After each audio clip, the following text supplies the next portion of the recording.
Hello everyone, welcome back to my channel Learn English with Joy Party. Dear KCET aspirant, ಈ ಒಂದು ಸೆಷನಲ್ಲಿ ನಾವು English ಲಿಟ್ರೇಚರನ್ನು start ಮಾಡಿದ್ವಿ. So ಆ ಇಂಗ್ಲೀಷ್ ಲಿಟ್ರೇಚರದ ಮೇಲೆ ಇವರಿಗೆ ಪಾರ್ಟ್ 2 ವಿಡಿಯೋ ಆಗಿರುತ್ತೆ. ಇದು ಅಂದರೆ ಎರಡನೇ ವಿಡಿಯೋ ಆಗಿರುತ್ತೆ. ಫಸ್ಟ್ ನಾವೊಂದು ಇಂಟ್ರೊಡಕ್ಷನ್ ಕ್ಲಾಸನ್ನು ಮಾಡಿದ್ವಿ, ಯಾವ ರೀತಿ ನಾವು ಇಂಗ್ಲೀಷ್ ಲಿಟ್ರೇಚರನ್ನು ಸ್ಟಾರ್ಟ್ ಮಾಡಬೇಕು ಅಂತ ಹೇಳ್ಬಿಟ್ಟು. ಓಕೆ, ಫಸ್ಟ್ ಕ್ಲಾಸಿಂದ ನೋಡ್ತಾ ಬರೀ, ಯಾಕೆಂದರೆ ಯಾವ ಸ್ಟೆಪ್ಪಿಂದ ಯಾವ ಯೂನಿಟಿಂದ ನೋಡಿದ್ರೆ ನಮಗೆ ಇಂಗ್ಲೀಷ್ ಲಿಟ್ರೇಚರ್ ಈಸಿ ಆಗುತ್ತೆ ಅಂತ ಹೇಳ್ಬಿಟ್ಟು ನಾನು ಹೇಳಿದ್ದೀನಿ. Okay, research methods and research materials in English, ಇದು ಯೂನಿಟ್ 10 ಆಗಿರುತ್ತೆ. ರಿಸರ್ಚದ ನೋಡಿ, ಈ ಇಂಗ್ಲೀಷ್ ಲಿಟ್ರೇಚರಲ್ಲಿ 10th ಯೂನಿಟ್ ಆಗಿರುತ್ತೆ. Research methods and research materials in English ಅಂತೇಳಿ. ಓಕೆ, ಇದು ನಮಗೆ UGC ನೆಟ್ ಅಥವಾ KCETಗೆ ತುಂಬ ಇಂಪಾರ್ಟೆಂಟ್ ಆಗುತ್ತೆ. ಯಾಕೆಂದರೆ ಪೇಪರ್ 1ನಲ್ಲಿ 5 ಕ್ವಶನ್ಸು, ಪೇಪರ್ 2ಅಲ್ಲಿ 10 ಕ್ವಶನ್ಸು = 15 ಕ್ವಶನ್ಸ್ ಬರೋದ್ರಿಂದ 15 × 2 ಅಂದರೆ 30 ಅಂಕಗಳು ಇದರಿಂದ ಗಳಿಸೋದ್ರಿಂದ ಸೊ ಈ ರಿಸರ್ಚ್ ಮೆಥಡು ಅನ್ನೋದು ತುಂಬಾ ಇಂಪಾರ್ಟೆಂಟ್ ಆಗುತ್ತೆ ಈ ಯೂನಿಟ್. ಓಕೆ, ಲಾಸ್ಟ್ ಕ್ಲಾಸಲ್ಲಿ ನಾವು ರಿಸರ್ಚದ ಮೀನಿಂಗನ್ನು, ರಿಸರ್ಚದ ಡೆಫಿನಿಷನ್ಸನ್ನು, ನೆಕ್ಸ್ಟ್ ಟೈಪ್ಸ್ ಆಫ್ ರಿಸರ್ಚ್, ಈ fundamental research, applied research, action ರಿಸರ್ಚನ್ನು ಡಿಸ್ಕಸ್ ಮಾಡಿದ್ವಿ. ಸೊ ಈ ಒಂದು ಸೆಷನಲ್ಲಿ ನಾವು ಈ ಮೆಥಡ್ಸ್ ಆಫ್ ರಿಸರ್ಚನ್ನು ನೋಡೋಣ. Methods of research. Research methods are the systematic approaches that researcher use to collect data, analyze it, okay, and draw conclusion. Broadly, research methods can be divided into the following types.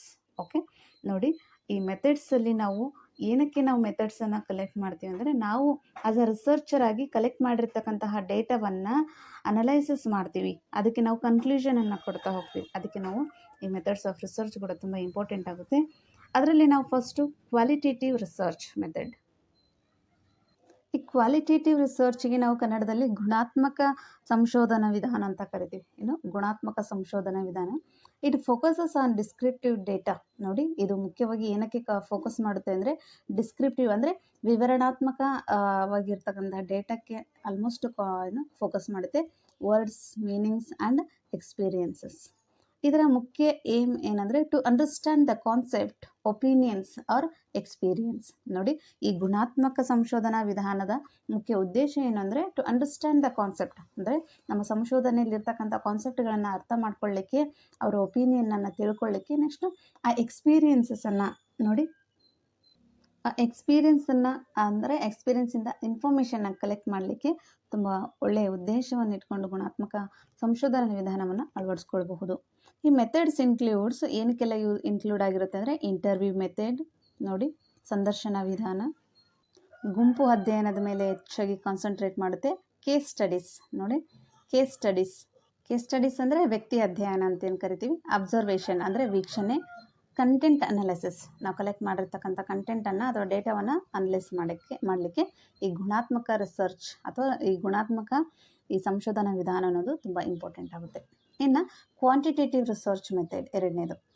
ಈ quantitative research ಮೆಥಡಲ್ಲಿ focuses on numerical data. ನೋಡಿ, specific ಆಗಿರತಕ್ಕಂಥ data ಇರಬೇಕು ಈ quantitative ರಿಸರ್ಚ್ಗೆ. And statistical analysis ಇರಬೇಕು ಇದಕ್ಕೆ. ನೋಡಿ, ಪರ್ಟಿಕ್ಯುಲರ್ ಡೇಟಾ, ಈ ಜನಸಂಖ್ಯೆ ಅಥವಾ ಈ ಒಳ ಮೀಸಲಾತಿಯಲ್ಲಿ ಕೈಗೊಂಡಿರ್ತಕ್ಕಂತಹ ಜಾತಿ ಜನಗಣತಿ ಏನಿದೆಯಲ್ವ, ಈ ಜಾತಿಗೆ ಇಷ್ಟೇ ಪರ್ಸೆಂಟೇಜು, ಈ ಜಾತಿಗೆ ಇಷ್ಟೇ ಅಂದರೆ ಕರೆಕ್ಟಾಗಿರ್ತಕ್ಕಂಥ ಡೇಟಾ ಅಥವಾ ಸ್ಟ್ಯಾಟಿಸ್ಟಿಕಲ್ ಅನಾಲಿಸಿಸ್ ಕ್ವಾಂಟಿಟೇಟಿವ್ ಮೆಥಡ್ಸಲ್ಲಿ ಇರಬೇಕು. ಇದರ ಮುಖ್ಯ ಉದ್ದೇಶ ಏನಂದರೆ, ಟು ಮೆಜರ್ ನೋಡಿ, ಅಳತೆ ಮಾಡಲಿಕ್ಕೆ, to measure quantify just a minute, to measure quantify and test hypothesis. ಮುಖ್ಯವಾಗಿ ಏನು ಉದ್ದೇಶವನ್ನು ಇಟ್ಟುಕೊಂಡಿದೆ ಅಂದರೆ, ಹೈಪೋಥಿಸಿಸ್ ಅಂದ್ರೇ ಟೆಂಟೇಟಿವ್ ಅಥವಾ ಪ್ರಾಕಲ್ಪನೆ ಅಂತ ಏನು ಕನ್ನಡದಲ್ಲಿ ಕರಿತೀವಿ, ಅವುಗಳನ್ನು ಸೃಷ್ಟಿ ಮಾಡಲಿಕ್ಕೆ ಈ ಕ್ವಾಂಟಿಟೇಟಿವ್ ಮೆಥಡ್ ಬೇಕು ಅಂತೇಳಿ ಹೇಳ್ತಾರೆ. ಇನ್ನು ಇದರಲ್ಲಿ ಇನ್ಕ್ಲೂಡ್ ಆಗಿರ್ತಕ್ಕಂತಹ ಮೆಥಡ್ಸ್ಗಳನ್ನ ನೋಡ್ತಾ ಹೋದರೆ, ಸರ್ವೆ ಆ್ಯಂಡ್ ಕ್ವೆಶ್ಚನರೀಸ್ ನೋಡಿ, ಪ್ರಶ್ನಾವಳಿ ಅಥವಾ ಸಮೀಕ್ಷಾ ಪದ್ಧತಿಯನ್ನು ಒಳಗೊಂಡಿದೆ. ಅಂದರೆ ಪ್ರಶ್ನೆ ಕೇಳುವುದರ ಮೂಲಕ, ಸಮೀಕ್ಷೆಯನ್ನು ಮಾಡುವುದರ ಮೂಲಕ ನಾವು ಡೇಟಾವನ್ನು ಕಲೆಕ್ಟ್ ಮಾಡ್ಬೋದು ಅಲ್ವಾ. ನೆಕ್ಸ್ಟು ಎಕ್ಸ್ಪರಿಮೆಂಟ್, ಪ್ರಯೋಗಾತ್ಮಕವಾಗಿ ಸಹ ನಾವು ಏನು ಮಾಡ್ಬೋದು, ಈ ಕ್ವಾಂಟಿಟೇಟಿವ್ ರಿಸರ್ಚ್ ಮೆಥಡನ್ನು ಕೈಗೊಳ್ಬೋದು. ಎಕ್ಸ್ಪರಿಮೆಂಟ್ ಅಂದರೆ ಪ್ರಯೋಗದ ಮೂಲಕ.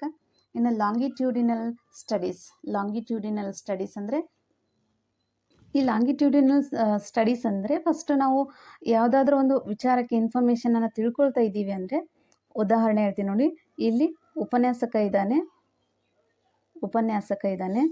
ಈ ಉಪನ್ಯಾಸಕ ಸ್ಟೂಡೆಂಟ್ಗೆ ಏನು ಮಾಡ್ತಾನೆ, ಮಾರ್ಗದರ್ಶನ ನೀಡ್ತಾನೆ. ಉಪನ್ಯಾಸಕ ಈ ಸ್ಟೂಡೆಂಟ್ಗೆ ಮಾರ್ಗದರ್ಶನ ನೀಡ್ತಾನೆ.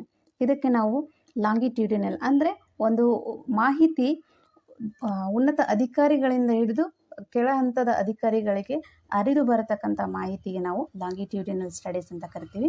ನೆಕ್ಸ್ಟ್ ಕ್ರಾಸ್ ಸೆಕ್ಷನಲ್ ಸ್ಟಡೀಸ್ ಅಂದರೆ ಇಲ್ಲಿರ್ತಕ್ಕಂಥ ಎಲ್ಲಿ ನೋಡಿ, ಕ್ರಾಸ್ ಸೆಕ್ಷನಲ್ ಸ್ಟಡೀಸ್ ಅಂದರೆ ಎ ಅನ್ನೋಂಥ ಒಂದು ಕಂಪನಿ ಬಿ ಅನ್ನುವಂಥ ಒಂದು ಕಂಪನಿಯ ಜೊತೆ ಏನು ಮಾಡುತ್ತೆ, ಎ ಅನ್ನುವಂಥ ಕಂಪನಿ ಅವನ ಪಿಯೋನ್ ಇರ್ತಾನೆ, ಬಿ ಅನ್ನೋ ಕಂಪನಿಯ ಒಬ್ಬ ಪಿಯೋನ್ ಇರ್ತಾನೆ.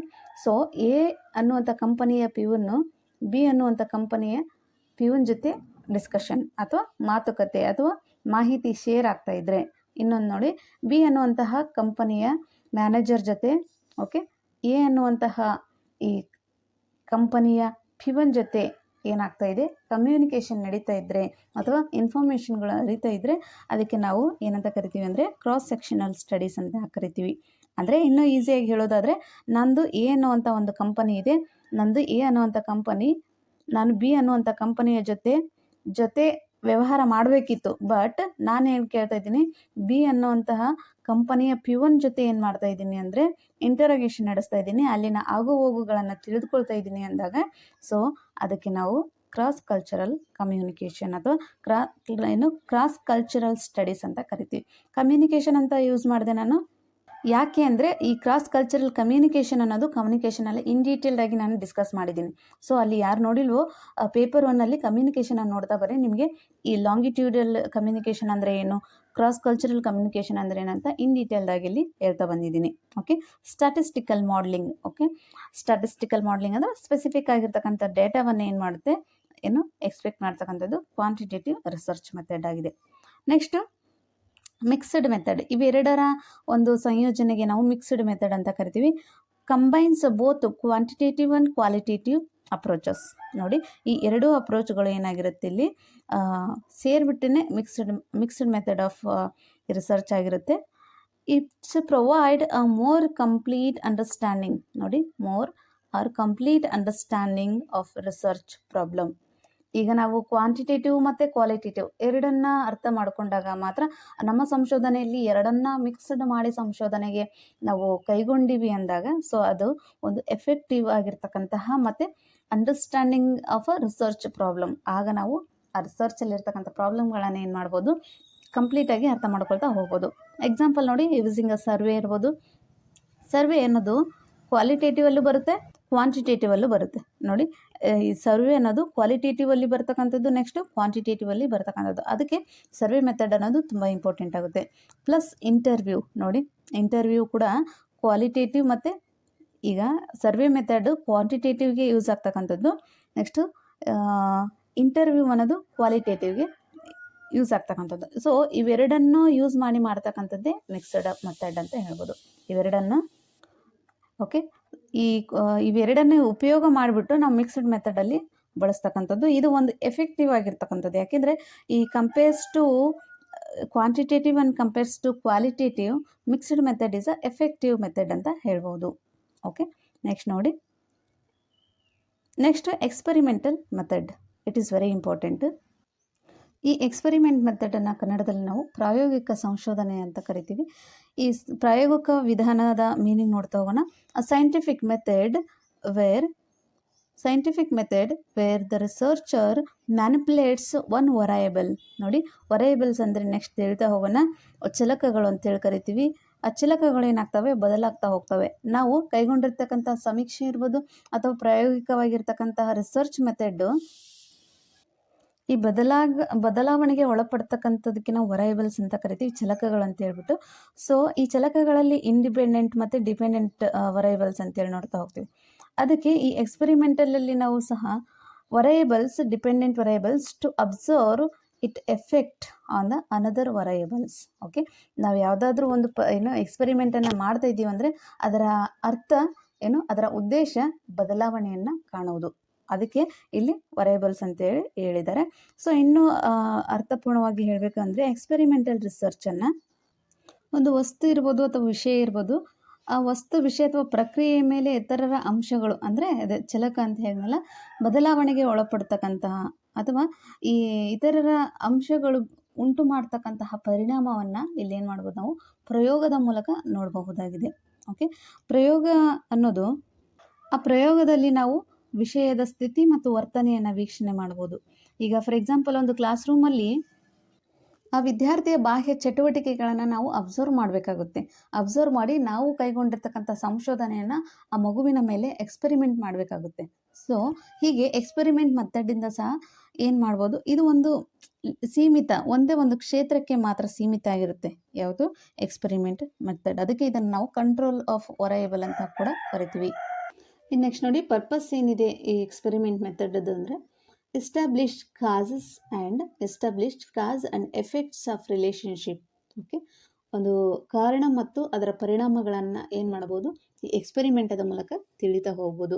ಫೀಚರ್ಸ್ ನೋಡಿ, use of control and experimental groups.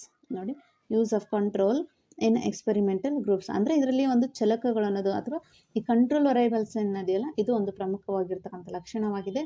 ವರಯಬಲ್ಸ್ R manipulate and controlled. ಅದೇ ಈ ಚಲಕದಲ್ಲಿ ಅಥವಾ ಈ ಎಕ್ಸ್ಪೆರಿಮೆಂಟ್ ಮೆಥಡಲ್ಲಿ ಈ ವರಯಬಲ್ಸ್ ಏನಿದೆಯಲ್ಲ, ಡಿಪೆಂಡೆಂಟು ಮತ್ತು ಇಂಡಿಪೆಂಡೆಂಟ್ ವರಯಬಲ್ಸ್ ಏನಾಗ್ತಾ ಇದೆ, ಕಂಟ್ರೋಲಲ್ಲಿದೆ, manipulated and controlled. Next results are measurable and ರೆಪ್ಲಿಕೇಬಲ್.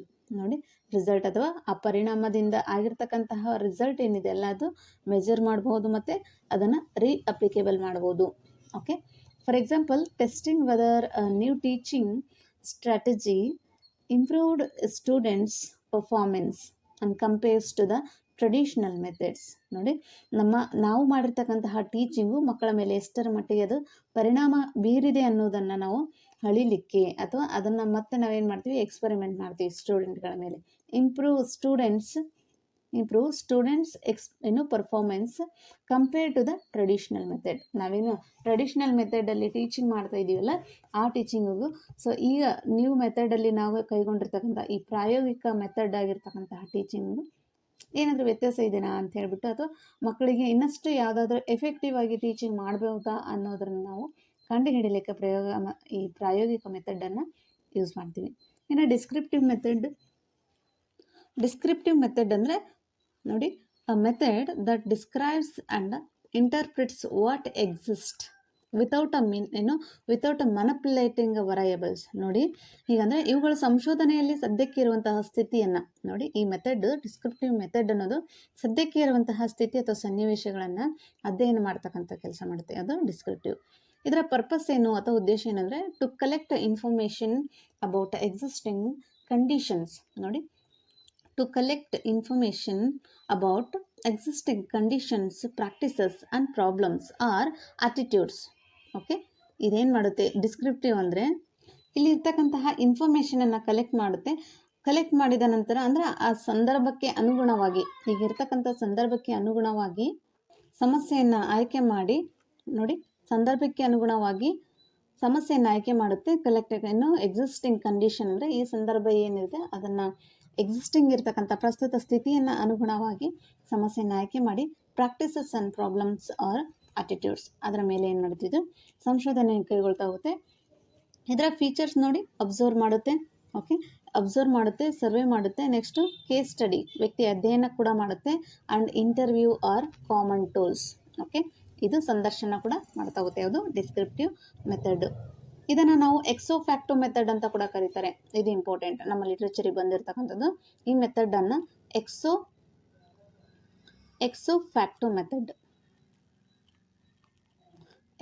Facto method ಅಂತ ಕೂಡ ಕರೀತಾರೆ.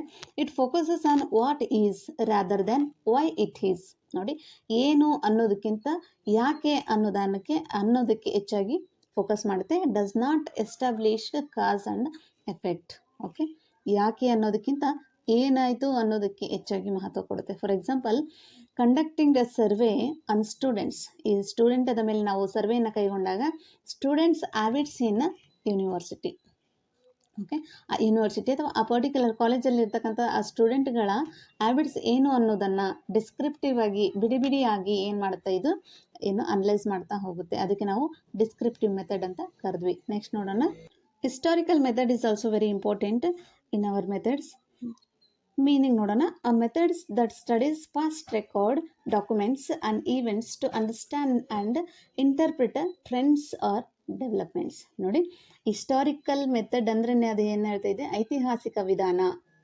ಈ ಐತಿಹಾಸಿಕ ಸಂಶೋಧನಾ ವಿಧಾನ ಅನ್ನೋದು ಇಂದಿನ ಘಟನೆಗಳನ್ನು ಅಂದರೆ ಪಾಸ್ಟ್ ಈವೆಂಟ್ಸನ್ನು, ರೆಕಾರ್ಡ್ ಆಗಿರ್ತಕ್ಕಂತಹ ಈ ಪಾಸ್ಟ್ ಈವೆಂಟ್ಸನ್ನು ಇಟ್ಕೊಂಡ್ಬಿಟ್ಟು ಇಂದಿನ ಘಟನೆಗಳ ಬೆಳವಣಿಗೆಗಳು ಮತ್ತು ಅನುಭವಗಳ ವಿಮರ್ಶಾತ್ಮಕ ತನಿಖೆ ಮಾಡಲಿಕ್ಕೆ ನಾವು ಮತ್ತು ವಿಮರ್ಶಾತ್ಮಕ ತನಿಖೆ ಮಾಡಿ ಪ್ರಸ್ತುತ ನಮ್ಮ ಈ ನೋಡಿ ಇಲ್ಲಿ ಇಂಟರ್ಪ್ರಿಟ್ ಟ್ರೆಂಡ್ಸ್ ಆರ್ ಡೆವಲಪ್ಮೆಂಟ್, ನಮ್ಮ ಮುಂದಿನ ಫ್ಯೂಚರನ್ನು ನಾವೇನು ಮಾಡ್ಬೋದು, ಸುಗಮದ ಹಾದಿಯಲ್ಲಿ ಕೈಗೊಳ್ಳುವಂತಹ ರೀತಿಗೆ ನಾವು ಹಿಸ್ಟಾರಿಕಲ್ ಅಂದರೆ ಪಾಸ್ಟಲ್ಲಿ ನಡೆದಿರ್ತಕ್ಕಂಥ ವಿಚಾರಗಳನ್ನು ಮನದಲ್ಲಿಟ್ಕೊಂಡು ಫ್ಯೂಚರಲ್ಲಿ ನಾವೇನು ಮಾಡಬೇಕು, ನಾವು ಏನು ಮೆಥಡನ್ನು ಯಾವ ರೀತಿ ರೂಪಿಸಬೇಕು ಅನ್ನೋದನ್ನು ತಿಳಿತಕ್ಕಂಥದ್ದಕ್ಕೆ ನಾವು ಹಿಸ್ಟಾರಿಕಲ್ ಮೆಥಡ್ ಅಂತ ಕರಿತೀವಿ.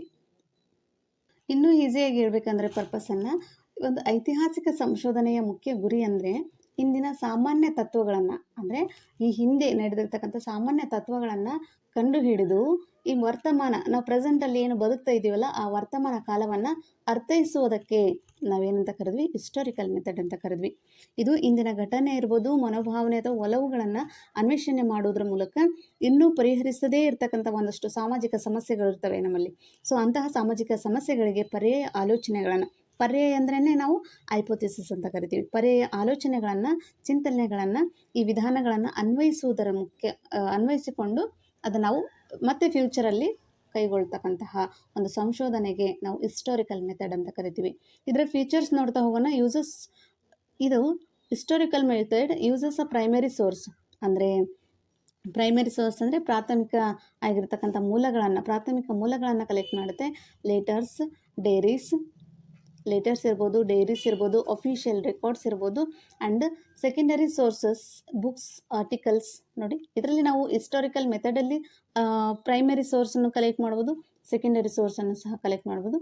ಪ್ರೈಮರಿ ಸೋರ್ಸಲ್ಲಿ ಲೇಟರ್ಸು, ಡೈರೀಸು, ಅಫಿಷಿಯಲ್ ರೆಕಾರ್ಡ್ಸು ಇವೆಲ್ಲ ಮೂಲವಾಗಿರ್ತವೆ, ಅಂದರೆ ಪ್ರಾಥಮಿಕ ಮೂಲವಾಗಿರುತ್ತೆ. ಇನ್ನು ಸೆಕೆಂಡರಿ ಸೋರ್ಸ್ ಅಂದರೆ ಆಲ್ರೆಡಿ ಈಗ ಪಬ್ಲಿಷ್ಡ್ ಆಗಿರ್ತಕ್ಕಂಥ ಬುಕ್ಸ್ ಇರ್ಬೋದು, ಓಕೆ, ಆರ್ಟಿಕಲ್ಸ್ ಇರ್ಬೋದು, ಇವಕ್ಕಿನ ಸೆಕೆಂಡರಿ. ಅಥವಾ ಈ ನಾವು ಸಂಶೋಧನೆ ಕೈಗೊಂಡಿರ್ತಕ್ಕಂಥ ವಿಚಾರಕ್ಕೆ ಈಗಾಗಲೇ ಯಾರಾದರೂ ಸಂಶೋಧನೆ ಕೈಗೊಂಡಿರ್ತಾರಲ್ವ, ಅಂತಹ ಪುಸ್ತಕಗಳನ್ನು ತೊಗೊಂಡ್ಬಿಟ್ಟು ನಾವೇನು ಮಾಡಬೇಕು, ರಿಸರ್ಚನ್ನು ಕೈಗೊಳ್ತಕ್ಕಂಥದ್ದಕ್ಕೆ ನಾವು ಪ್ರೈಮರಿ ಮತ್ತು ಸೆಕೆಂಡರಿ ಸೋರ್ಸ್ ಅಂತ ಕರಿತೀವಿ. ಇನ್ನು critical evaluation of authenticity and reliability of sources. Okay, ಅದಕ್ಕೊಂದು ಅಥೆಂಟಿಸಿಟಿ ಇರಬೇಕು, ಅದು ಒಂದು ರಿಲಿಯಬಿಲಿಟಿ ಅಂದರೆ ವಾಸ್ತವಿಕವಾಗಿರಬೇಕು ಆ ಸೋರ್ಸು, ಆ ಥರ ಕಲೆಕ್ಟ್ ಮಾಡೋದು. Helps trace the origin and growth of ideas in institutions. Okay, growth, ನಮ್ಮ ಸಂಶೋಧನೆಯ ಒಂದು ಒಳ್ಳೆಯ ಬೆಳವಣಿಗೆ ಕಾಣಬೇಕು ಅಂದರೆ ಅದಕ್ಕೆ ಬೇಕಾಗಿರ್ತಕ್ಕಂಥ ಒರಿಜಿನಲ್ ಆಗಿರ್ತಕ್ಕಂಥ ಇನ್ಫಾರ್ಮೇಷನನ್ನು ಕಲೆಕ್ಟ್ ಮಾಡೋದು. For example, studying the history of educational policies. ನೋಡಿ, ಒಂದು ಶೈಕ್ಷಣಿಕ ವಿಚಾರದಲ್ಲಿ ಅದಕ್ಕಿರ್ತಕ್ಕಂಥ ಎಲ್ಲ ವಿಧಾನಗಳನ್ನು ಕಲಿಯೋದು. In India and their impact on present day schooling. Okay, ನಮ್ಮ ಪ್ರೆಸೆಂಟ್ ಡೇ ಸ್ಕೂಲಿಂಗಲ್ಲಿ ನಾವು ಹಿಸ್ಟಾರಿಕಲ್ ಮೆಥಡನ್ನು ಯಾವ ರೀತಿ ಮಕ್ಕಳಿಗೆ ಅದನ್ನು ಅರ್ಥೈಸ್ತೀವಿ. ಯಾಕೆಂದರೆ ಹಿಸ್ಟಾರಿಕಲಿ ರಾಜ ಮಹಾರಾಜರುಗಳು ಮಾಡಿರ್ತಕ್ಕಂಥ ತಪ್ಪನ್ನು ನಾವು ಮುಂದೆ ನಮ್ಮ ಫ್ಯೂಚರಲ್ಲಿ ಅಥವಾ ನಮ್ಮ ಸ್ಟೂಡೆಂಟ್ ಮಾಡಬಾರ್ದು ಅನ್ನೋ ವಿಚಾರಕ್ಕೆ ಇತಿಹಾಸವನ್ನು ನಾವು ಬೋಧನೆ ಮಾಡಲಿಕ್ಕೆ ಸಿಲೆಬಸ್ ಆಗಿ ಇಟ್ಟಿದ್ದಾರೆ. ಅದಕ್ಕೆ ನಾವು ಐತಿಹಾಸಿಕ ಸಂಶೋಧನೆ ಅಂತ ಕರೆದ್ವಿ. ಇನ್ನು ಅಪ್ರೋಚಸ್ ಇನ್ ರಿಸರ್ಚ್. ಈ ಅಪ್ರೋಚಸ್ಸನ್ನು ಇಂಗ್ಲೀಷಲ್ಲಿ ತುಂಬ ಇಂಪಾರ್ಟೆಂಟ್ ಅಂತ ಹೇಳ್ಬೋದು.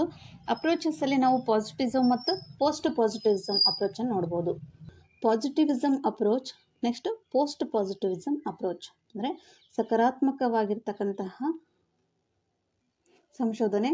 ನೆಕ್ಸ್ಟು ಪೋಸ್ಟ್ ಪಾಸಿಟಿವಿಸಮ್, ಉತ್ತರ ಸಕಾರಾತ್ಮಕವಾಗಿರ್ತಕ್ಕಂಥ ಸಂಶೋಧನೆ ಅಂತೇಳಿ ಎರಡು ತುಂಬ ಇಂಪಾರ್ಟೆಂಟು. ಪಾಸಿಟಿವಿಸಮ್ ಅಪ್ರೋಚನ್ನು ನೋಡೋಣ. ಈ positivism approach it is a philosophical theory. ಇದೊಂದು ತತ್ವಶಾಸ್ತ್ರ ಆಗಿದ್ದು ಫೌಂಡರ್ ಈಸ್ ಆಗಸ್ಟ್ ಕಾಮ್ಟೆ. ನೋಡಿ, ಇದನ್ನು ಕೇಳಿದರೆ ಕ್ವಶನನ್ನು ನೆಟ್ಟಲ್ಲಿ, who is the founder of a positivism approach? Who is a founder of a positivism approach ಅಂದರೆ that is August Comte. August Comte French ದೇಶದ ಫಿಲಾಸಫರ್ ಆಗಿರ್ತಾನೆ ಅಥವಾ ಫ್ರೆಂಚ್ ದೇಶದ ತತ್ವಜ್ಞಾನಿ ಆಗಿರ್ತಾನೆ. Is known as a father of sociology. Okay, August Comte ಯಾರಿಗೆ ಗೊತ್ತಿಲ್ಲ. So August Comte is a father of sociology. According to this approach, the knowledge is based on experience of census. ನೋಡಿ, according to ಪಾಸಿಟಿವಿಸಮ್ ಅಪ್ರೋಚದ ಪ್ರಕಾರ ಈ ಸಂಶೋಧನೆ ಅನ್ನೋದು it based on experience, ನಮ್ಮ ಅನುಭವಗಳ ಆಧಾರವಾಗಿ ನಡೀತಕ್ಕಂಥದ್ದೇ ಸಂಶೋಧನೆ ಅಂತ ಹೇಳಿದ್ದು ಈ ಪಾಸಿಟಿವಿಸಮ್ ಅಪ್ರೋಚ್. ಪಾಸಿಟಿವಿಸಮ್ ಅಪ್ರೋಚದ ಫೌಂಡರ್ ಯಾರು ಅಂದರೆ that's August Comte. August Comte is ಎಂಥ philosopher? French philosopher and as also known as the founder or the father of sociology. Next ನೋಡೋಣ. Next the world is based scientific way. ನೋಡಿ, ಈ ಜಗತ್ತು ಅನ್ನೋದು ಒಂದು ವೈಜ್ಞಾನಿಕ ಪದ್ಧತಿಯ ಆಧಾರ ಮೇಲೆ ನಿಂತಿದೆ. It focuses on quantitative methods. ಯಾವುದು? ಈ ಪಾಸಿಟಿವಿಸಮ್ ಅಪ್ರೋಚ್ ಅನ್ನೋದು ಈ ಪರಿಮಾಣಾತ್ಮಕ ಸಂಶೋಧನೆ ಏನು ಕರೆದ್ವಲ್ಲಾಗಲೇ ಕ್ವಾಂಟಿಟೇಟಿವ್ ಅಥವಾ ಕ್ವಾಲಿಟೇಟಿವ್ ಮೆಥಡ್ಸ್ ಅಂತ ಈ ಕ್ವಾಂಟಿಟೇಟಿವ್ ಮೆಥಡ್ಸದ ಮೇಲೆ ಡಿಪೆಂಡ್ ಆಗಿದೆ. It focuses on quantitative methods ಅಂದರೆ ಇದು ಹೆಚ್ಚಾಗಿ ಈ ಪರಿಮಾಣಾತ್ಮಕ ಸಂಶೋಧನೆ ಮೇಲೆ ಹೆಚ್ಚಾಗಿ ಕಾನ್ಸಂಟ್ರೇಟ್ ಮಾಡುತ್ತೆ. It is an approach to study of a society. ಈ ಅಪ್ರೋಚು ನಮ್ಮಲ್ಲಿರ್ತಕ್ಕಂತಹ ಸಂಸ್ಥೆ ಅಥವಾ ಸೊಸೈಟಿಯ ಬಗ್ಗೆ ಏನು ಮಾಡುತ್ತೆ? ಸ್ಟಡಿ ಮಾಡಲಿಕ್ಕಿದೆ. Which depends on scientific evidence. ನೋಡಿ, ಅದೇನೇ ಸಂಶೋಧನೆ ಕೈಗೊಂಡ್ರೂ ಸಹ ಅದು ಸೈಂಟಿಫಿಕ್ ಎವಿಡೆನ್ಸ್ ಇಲ್ಲದೇ ಕೈಗೊಳ್ಳಲ್ಲ. Fact, scientific evidence, facts and experience. It is based on objective way. ನೋಡಿ, it is based on objective way. Next ನೋಡಿ, the main principle of positivism ಅಂದರೆ ಏಮ್ ಈಸ್ ಟು ಎಕ್ಸ್ಪ್ಲೇನ್. ನೋಡಿ, ನಾವು ಕೈಗೊಂಡಿರ್ತಕ್ಕಂಥ ಸಂಶೋಧನೆನ ಏನು ಮಾಡುತ್ತೆ? ಇದು ಏಮ್ ಉದ್ದೇಶಪೂರ್ವಕವಾಗಿ ಎಕ್ಸ್ಪ್ಲೇನ್ ಮಾಡುತ್ತೆ. Based on human senses. ನೋಡಿ, based on human senses, based on scientific manner. These are the important. Next post positivism ಅಪ್ರೋಚನ್ನು ಕಾರ್ಲ್ ಆರ್ ಪಾಪರ್ ಅವರು ಫಸ್ಟ್ ಟೈಮ್ ಇದನ್ನೇನು ಮಾಡ್ತಾರೆ? ಯೂಸ್ ಮಾಡ್ತಾರೆ. ಇವು ಇಂಪಾರ್ಟೆಂಟ್ ಆಗುತ್ತೆ. ಯಾಕೆಂದರೆ ಪಾಸಿಟಿವಿಸಮ್ ಅಪ್ರೋಚನ್ನು ಯಾರು ಕಾಯಿಂಡ್ ಮಾಡಿದರು ಅಥವಾ ಯಾರು ಅದನ್ನು ಫಸ್ಟ್ ಟೈಮ್ ಯೂಸ್ ಮಾಡಿದರು ಅಂದರೆ ಆಗಸ್ಟ್ ಕಾಮ್ಟೆ. ಪೋಸ್ಟ್ ಪಾಸಿಟಿವಿಸಮ್ ಅಪ್ರೋಚನ್ನು ಯೂಸ್ ಮಾಡಿದವರ ವ್ಯಕ್ತಿ ಯಾರಂದರೆ Karl R Popper used it. It also philosophy, ಇದು ಕೂಡ ತತ್ವಶಾಸ್ತ್ರದ ಆಧಾರವಾಗಿರ್ತಕ್ಕಂಥದ್ದು. It amends positive facts. ನೋಡಿ, ಇಟ್ ಅಮೀನ್ಸ್ ಪಾಸಿಟಿವಿಸಮ್ ಫ್ಯಾಕ್ಟ್ ಅಂದರೆ ಈಗೇನು ನಾವು ಪಾಸಿಟಿವಿಸಮ್ ಅಪ್ರೋಚ್ ಏನಿದ್ವಲ್ಲ ಅಲ್ಲಿರ್ತಕ್ಕಂತಹ ಫ್ಯಾಕ್ಟ್ಗಳನ್ನೇ ಮೆಥಡ್ಗಳನ್ನೇ ಯೂಸ್ ಮಾಡ್ತಕ್ಕಂಥದ್ದು. ಅಂದರೆ ಆ ಪಾಸಿಟಿವಿಸಮ್ ನಂತರ ಬರ್ತಕ್ಕಂಥದ್ದು ಪೋಸ್ಟ್ ಪಾಸಿಟಿವ್. ಅದು ಬಿಟ್ಟು ಉಳಿದಿರ್ತಕ್ಕಂಥ ಇನ್ಫಾರ್ಮೇಷನನ್ನು ಪೋಸ್ಟ್ ಪಾಸಿಟಿವಿಸಮಲ್ಲಿ ನೋಡ್ತಾ ಹೋಗ್ಬೋದು. Next it's amends positivism facts and methods in research. ಅಲ್ಲಿ ಇರ್ತಕ್ಕಂತಹ ಫ್ಯಾಕ್ಟ್ಸ್ಗಳನ್ನು ಮೆಥಡ್ಸ್ಗಳನ್ನು ಉಪಯೋಗ ಮಾಡಿಕೊಳ್ಳುತ್ತೆ. Influenced by the value of researchers Thomas S Kuhn. ನೋಡಿ, ಈ ಕಾರ್ಲ್ ಆರ್ ಪಾಪರ್ ಅವರು ಯಾರ ಇನ್ಫ್ಲೂಯೆನ್ಸ್ಡ್ ಮೇಲೆ ಇದನ್ನು ಮಾಡಿದರು ಅಂದರೆ ಥಾಮಸ್ ಎಸ್ ಕುನ್ನಾ ಅವರ ಇದ್ರ ಮೇಲೆ. ಥಾಮಸ್ ಎಸ್ ಕುನ್ನಾ ಯಾರು? ಸೊ ಲಾಸ್ಟ್ ಕ್ಲಾಸಲ್ಲಿ ಡಿಸ್ಕಸ್ ಮಾಡಿದ್ದೀವಿ. ಥಾಮಸ್ ಎಸ್ ಕುನ್ನಾರವರು ದ ಪ್ರಿಟೇಟಿವ್ ಪ್ಯಾರಡಿಗ್ಮಾ ಅಲ್ವಾ, ಪ್ಯಾರಡಿಗ್ಮಾ ಅನ್ನುವಂಥ ಕಾನ್ಸೆಪ್ಟನ್ನು ಕೊಡ್ತಾ ಹೋಗ್ತಾರೆ ಕುನ್ನಾ. ಓಕೆ, ಮ್ಯಾಕ್ಸ್ ವೇಬರ್ ಅವರು ಇಂಟರ್ಪ್ರಿಟೇಟಿವ್ ಪ್ಯಾರಡಿಗ್ಮಾವನ್ನು ಕೊಟ್ಟರೆ ಕಾನ್ಸೆಪ್ಟನ್ನು. ಥಾಮಸ್ ಕುನ್ನಾರ್ ಅವರು ಬರೀ ಪ್ಯಾರಡಿಗ್ಮಾ ಅನ್ನುವಂಥ ಒಂದು ಕಾನ್ಸೆಪ್ಟನ್ನು ಕೊಡ್ತಾ ಹೋಗ್ತಾರೆ. ಯಾರು? Thomas Kuhn. ಸ್ಟೆಪ್ಸ್ ಆಫ್ ರಿಸರ್ಚನ್ನು ನೋಡ್ತಾ ಹೋಗೋಣ. It is very important. ಈ ಸ್ಟೆಪ್ಸ್ ಆಫ್ ರಿಸರ್ಚಲ್ಲಿ ನಾವು 7 ತರಹದ ಸ್ಟೆಪ್ಗಳನ್ನು ನೋಡ್ಬೋದು. ಯಾವೆಲ್ಲ ಅಂದರೆ ಸ್ಟೆಪ್ಸ್ ಆಫ್ ರಿಸರ್ಚಲ್ಲಿ ಫಸ್ಟು ರಿಸರ್ಚ್ ಪ್ರಾಬ್ಲಮ್. ರಿಸರ್ಚ್ದಲ್ಲಿ ಫಸ್ಟ್ ಸ್ಟೆಪ್ ಯಾವುದು ಅಂದರೆ ಈ ಸ್ಟೆಪ್ಸ್ ಆಫ್ ರಿಸರ್ಚಲ್ಲಿ ರಿಸರ್ಚ್ ಪ್ರಾಬ್ಲಮ್ ಅಥವಾ ಸೆಲೆಕ್ಷನ್ ಆಫ್ ಪ್ರಾಬ್ಲಮ್ ಅಂತ ಕರಿತೀವಿ. ರಿಸರ್ಚ್ ಅಥವಾ ಸೆಲೆಕ್ಷನ್ ಆಫ್ ಪ್ರಾಬ್ಲಮ್ ಅಥವಾ ಕನ್ನಡದಲ್ಲಿ ನಾವು ಸಮಸ್ಯೆಯ ಆಯ್ಕೆ ಅಂತೇಳಿ. Okay, next second review of literature. Review of literature ಅಂದರೆ ಸಂಬಂಧಿತ ಸಾಹಿತ್ಯದ ಅವಲೋಕನ. ನೆಕ್ಸ್ಟು ಫಾರ್ಮುಲೇಟಿಂಗ್ ಹೈಪೋಥಿಸಿಸ್ ಅಂದರೆ ಈ ಪ್ರಕಲ್ಪನೆಗಳ ರೂಪಿಸುವುದು. ನೆಕ್ಸ್ಟು ರಿಸರ್ಚ್ ಡಿಸೈನ್ ಅಂದರೆ ಕನ್ನಡದಲ್ಲಿ ನಾವು ಈ ಡಿಸೈನ್ ಅಂದರೆ ವಿನ್ಯಾಸ ಅಂತ. ಓಕೆ, ಈ ಸಂಶೋಧನೆಯ ವಿನ್ಯಾಸ ಅಂತೇಳಿ ಕನ್ನಡದಲ್ಲಿ ಸಂಶೋಧನೆಯ ವಿನ್ಯಾಸ. Collections of data. ಓಕೆ, ದತ್ತಾಂಶ ಸಂಗ್ರಹಣೆ. ಕಲೆಕ್ಷನ್ಸ್ ಆಫ್ ಡೇಟಾ ಆಯಿತು. ಅನಾಲಿಸಿಸ್ ಆಫ್ ಡೇಟಾ, ಅದು ಸಂಗ್ರಹಿಸಿರ್ತಕ್ಕಂಥ ದತ್ತಾಂಶವನ್ನು ವಿಶ್ಲೇಷಣೆ ಮಾಡ್ತೀವಿ. Next interpret and report. It is very important, interpret and report. ಈಗ ನಾವು ಒಂದೊಂದೇ ಸ್ಟೆಪ್ಪನ್ನು ತಿಳಿತಾ ಹೋಗೋಣ.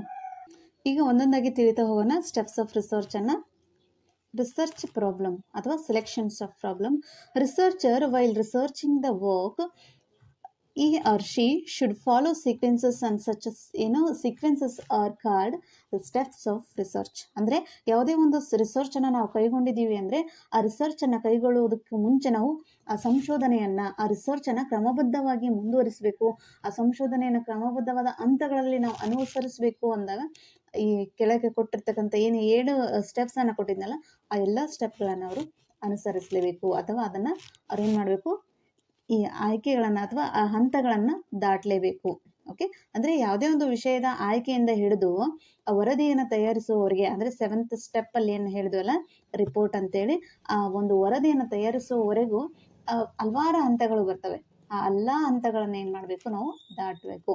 ಆ ಎಲ್ಲ ಹಂತಗಳನ್ನ ಕ್ರಮಬದ್ಧವಾಗಿ ನಾವು ಮುಂದುವರಿಸ್ಕೊಂಡು ಹೋಗಬೇಕು. ಅದಕ್ಕೆ ನಾವು ಸ್ಟೆಪ್ಸ್ ಆಫ್ ರಿಸರ್ಚ್ ಅಂತ ಕರಿತೀವಿ. First selection of problem. ನೋಡಿ, ಸೆಲೆಕ್ಷನ್ ಆಫ್ ಪ್ರಾಬ್ಲಮ್ ಅಥವಾ ಸಮಸ್ಯೆಯ ಆಯ್ಕೆ ಅಂತೇಳಿ ಕನ್ನಡದಲ್ಲಿ ಕರಿತೀವಿ. Researcher should select a particular problem. ನೋಡಿ, ರಿಸರ್ಚರ್ ಆದವನು ರಿಸರ್ಚದ ಬಗ್ಗೆ ಒಂದು ಸಮಸ್ಯೆಯನ್ನು, ಪರ್ಟಿಕ್ಯುಲರ್ ಆಗಿರ್ತಕ್ಕಂಥ ತನಗೆ ಕನ್ವೀನಿಯೆಂಟ್ ಇರ್ತಕ್ಕಂಥ ಸಮಸ್ಯೆಯ ಟೈಟಲನ್ನು ಏನು ಮಾಡ್ತಾನೆ, ಚೂಸ್ ಮಾಡಬೇಕಾಗುತ್ತೆ. Then find out the answers and solutions for that problem. Okay, ಆತ ಆಯ್ಕೆ ಮಾಡಿರ್ತಕ್ಕಂತಹ ಸಮಸ್ಯೆಯನ್ನು, ಆದರೆ ಯಾವುದೇ ಒಬ್ಬ ಸಂಶೋಧಕ ಸಂಶೋಧನೆಯ ಸಮಸ್ಯೆಯನ್ನು ಅಥವಾ ಆ ಟೈಟಲ್ ಆಫ್ ದ ಪ್ರಾಬ್ಲಮನ್ನು ಅವನು ಸೆಲೆಕ್ಟ್ ಮಾಡ್ತಾ ಇದ್ದಾನೆ ಅಂದರೆ ಆ ಸಮಸ್ಯೆ ಹೇಗಿರಬೇಕು, ಆ ಸಮಸ್ಯೆಗೆ ದೊರಕತಕ್ಕಂತಹ ಮೂಲ ಯಾವುದಾಗಿರಬೇಕು, ಸಮಸ್ಯೆ ಯಾವ ಮಾನದಂಡಗಳನ್ನು ಆಧರಿಸಿರಬೇಕು ಅನ್ನೋದನ್ನು ಇವೆಲ್ಲ ಮೊದಲೇ ಅವನು ಗಮನದಲ್ಲಿ ಇಟ್ಕೋಬೇಕು. ನಾನು ಮಾಡಿರ್ತಕ್ಕಂತಹ ಸಂಶೋಧನೆ ಏನು ಸೆಲೆಕ್ಷನ್ ಆಫ್ ದ ಟೈಟಲ್ ಇದೆಯಲ್ವಾ, ಆ ಸಂಶೋಧನೆಗೆ ನಾನು ಪ್ರೈಮರಿ ಡೇಟಾವನ್ನು ಕೊಡಬೇಕಾ, ಸೆಕೆಂಡರಿ ಡೇಟಾವನ್ನು ಕೊಡಬೇಕಾ, ಇವೆಲ್ಲವನ್ನು ಆಧರಿಸಿರುತ್ತೆ. ಇವೆ ಮೊದಲಾದ ಅವನುಗಳನ್ನ ನಾವು ಗಮನದಲ್ಲಿ ಇಟ್ಕೋಬೇಕಾಗುತ್ತೆ ಆ್ಯಸ್ ಅ ರಿಸರ್ಚರ್ ಆಗಿ. ಆ ಎಲ್ಲ ವಿಚಾರಗಳನ್ನು ಗಮನದಲ್ಲಿಟ್ಕೊಂಡು ಸಮಸ್ಯೆಯನ್ನು ಫಸ್ಟು ಸೆಲೆಕ್ಟ್ ಮಾಡಬೇಕು. The selection of problem is a very important our research. Okay, ನಾವು ಒಂದು ರಿಸರ್ಚನ್ನು ಕರೆಕ್ಟಾಗಿ ಎಲ್ಲದನ್ನು ಗಮನದಲ್ಲಿ ಇಟ್ಕೊಂಡು ನಾವು ರಿಸರ್ಚನ್ನು ಕೈಗೊಂಡಿದ್ದೀವಿ ಅಂದರೆ that research will be success. Okay, problem should be real and humanistic. ನೋಡಿ, ನಾನು ಆಯ್ಕೆ ಮಾಡ್ಕೊಂಡಿರ್ತಕ್ಕಂಥ ಸಮಸ್ಯೆ ಹೇಗಿರಬೇಕಂದ್ರೆ ತುಂಬಾ ರಿಯಲಿಸ್ಟಿಕ್, ವಾಸ್ತವಕ್ಕೆ ಹತ್ತಿರವಾಗಿರಬೇಕು. ಓಕೆ, ಮತ್ತು ಅವನಿಗೆ ಬೇಕಾಗಿರ್ತಕ್ಕಂಥ ಎಲ್ಲ ಡೇಟಾ ಆ ಮೂಲಗಳು ಸಿಗುವಂಥದ್ದಿರಬೇಕು. ಆ ಥರದ ಪ್ರಾಬ್ಲಮನ್ನು ನಾವು ಫಸ್ಟು ಸೆಲೆಕ್ಟ್ ಮಾಡ್ಕೋಬೇಕು. Next research proposal. ಇದರ ಮುಖ್ಯ ಉದ್ದೇಶ ಏನಂದರೆ it deals with the problems or topic that is to be the investigated. ಅದೇನಾಗಿರ್ಬೇಕು, ಇನ್ವೆಸ್ಟಿಗೇಟ್ ಮಾಡೋವಂಥದ್ದಿರಬೇಕು. It is return in a present or future tenses. Okay, ನಾವು ಸೆಲೆಕ್ಟ್ ಮಾಡಿರ್ತಕ್ಕಂತಹ ಟೈಟಲ್ ಆಫ್ ದ ಪ್ರಾಬ್ಲಮ್ ಏನಿದೆಯಲ್ಲ, ಆ ಟೈಟಲ್ ಆಫ್ ದ ಪ್ರಾಬ್ಲಮ್ಮು ಇನ್ವೆಸ್ಟಿಗೇಷನ್ಗೆ ಒಳಪಡುವಂತಿದ್ರೂ ಸಹ next return in a present or future ಟೆನ್ಸಲ್ಲಿ ಅದನ್ನು ಬಳಸೋ ಹಾಗಿರಬೇಕು. ಆ ತರಹದ ಟೈಟಲನ್ನು ನಾವು ಸೆಲೆಕ್ಟ್ ಮಾಡ್ಕೋಬೇಕು. ನೆಕ್ಸ್ಟ್ ಸ್ಟೆಪ್ ನೋಡಿ, ರಿವ್ಯೂ ಆಫ್ ಲಿಟ್ರೇಚರ್. ಇದನ್ನು ನಾವು ಸಾಹಿತ್ಯದ ಅವಲೋಕನ ಅಂತ ಕರಿತೀವಿ. ಸಾಹಿತ್ಯದ ಅವಲೋಕನದಲ್ಲಿ ನಾವು ಏನೆಲ್ಲ ಇರುತ್ತೆ, the researcher, just a minute, ಸಾಹಿತ್ಯದ ಅವಲೋಕನದಲ್ಲಿ ಈ ರಿವ್ಯೂ ಆಫ್ ಲಿಟ್ರೇಚರಲ್ಲಿ ಸಾಹಿತ್ಯದ ಅವಲೋಕನ ಅಂತ ಹೆಸರಲ್ಲಿದೆ.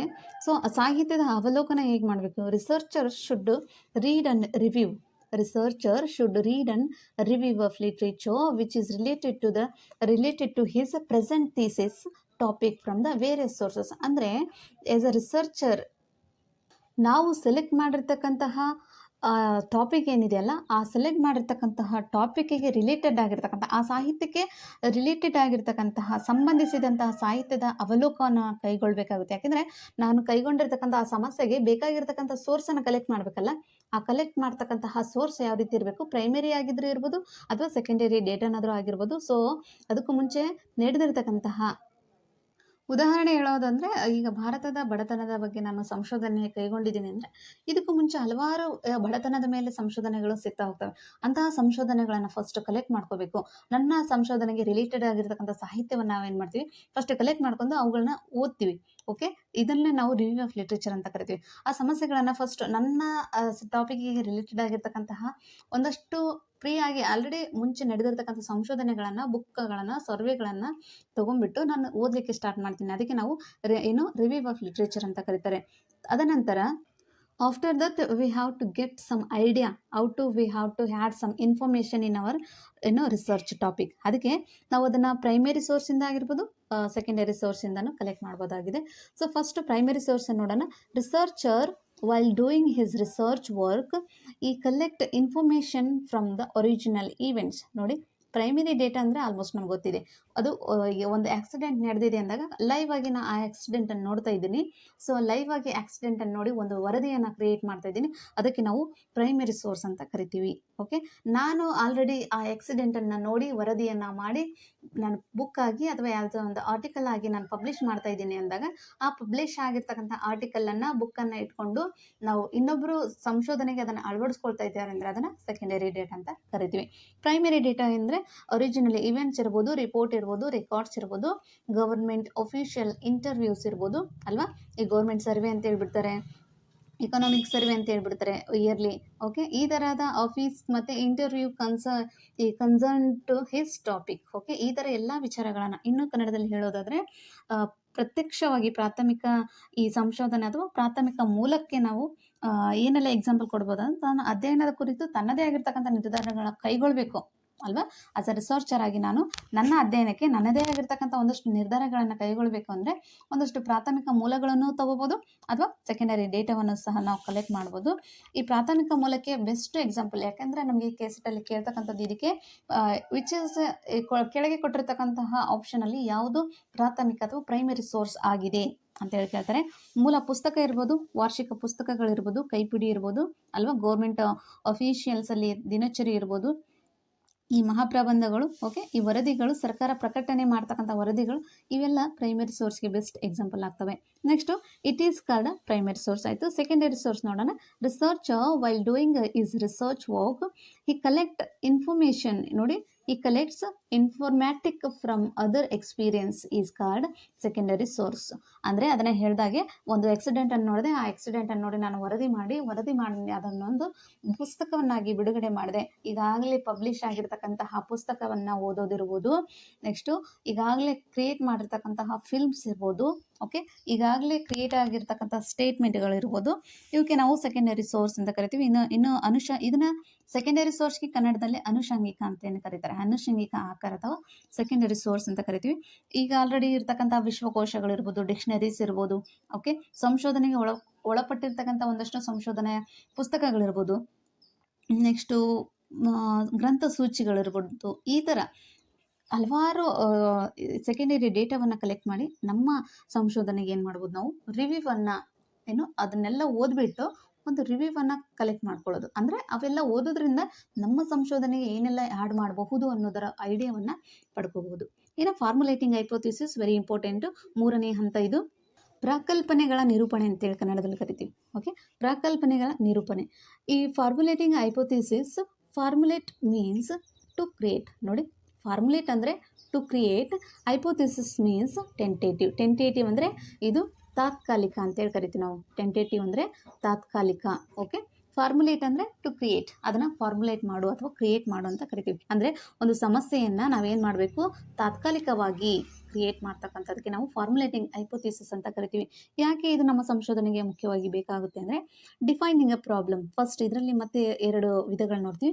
ಡಿಫೈನಿಂಗ್ ಅ ಪ್ರಾಬ್ಲಮ್ಸ್, ನಮ್ಮ ಸಮಸ್ಯೆಯನ್ನು ಪರ್ಟಿಕ್ಯುಲರ್ ಆಗಿ ಡಿಫೈನ್ ಮಾಡಲಿಕ್ಕೆ researcher should write exact problem.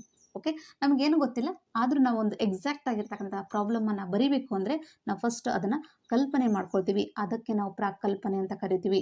Okay, ಆ ಪ್ರಕಲ್ಪನೆ ಹೇಗಿರಬೇಕಂದ್ರೆ ವಾಸ್ತವವಾಗಿರಬೇಕು. ಅದು ನಮ್ಮ ಹೈಪೋಥಿಸಿಸ್ ಅಥವಾ ನಮ್ಮ ರಿಸರ್ಚ್ಗೆ ಅದು ಆ್ಯಡ್ ಆಗುವಂಥದ್ದು ಆಗಿರಬೇಕು. ಇದರಲ್ಲಿ ನಾವು ವರೈಬಲ್ಸ್ ಅಂತೇಳಿ ನೋಡ್ತಾ ಹೋಗ್ತೀವಿ. ಫಸ್ಟ್ ನಾವು ವರೈಬಲ್ಸ್ ಅಂದರೆ ಏನು ಅಂತ ನೋಡ್ತಾ ಹೋಗೋಣ. ವರೈಬಲ್ಸ್ ಅಂದರೆ ನಾವು ಕನ್ನಡದಲ್ಲಿ ಚಲಕಗಳು ಅಂತ ಕರಿತೀವಿ. ವರೈಬಲ್ಸ್ ಅಂದರೆ ಚಲಕಗಳು ಅಂತ ಕರಿತೀವಿ. ಚಲಕಗಳು ಅಂದರೆ ಏನು? ಅದರಲ್ಲಿ ಹಲವಾರು 5 ತರಹದ ಚಲಕಗಳು ಬರುತ್ತೆ. ನಮ್ಮ KCETಗೆ ವೆರಿ ಇಂಪಾರ್ಟೆಂಟು. ಯಾರೆಲ್ಲ ಫಸ್ಟ್ ಯೂನಿಟಲ್ಲಿ ಅಥವಾ ಫಸ್ಟ್ ಪೇಪರಲ್ಲಿ ನಾನು ರಿಸರ್ಚನ್ನು ಮಾಡಿದ್ದೀನಲ್ಲ, ಅಲ್ಲಿ ಕಂಪ್ಲೀಟಾಗಿ ಚಲಕಗಳಂದ್ರೇನು ಅಂತೇಳಿ ಹೇಳ್ತಾ ಬಂದಿದ್ದೀನಿ.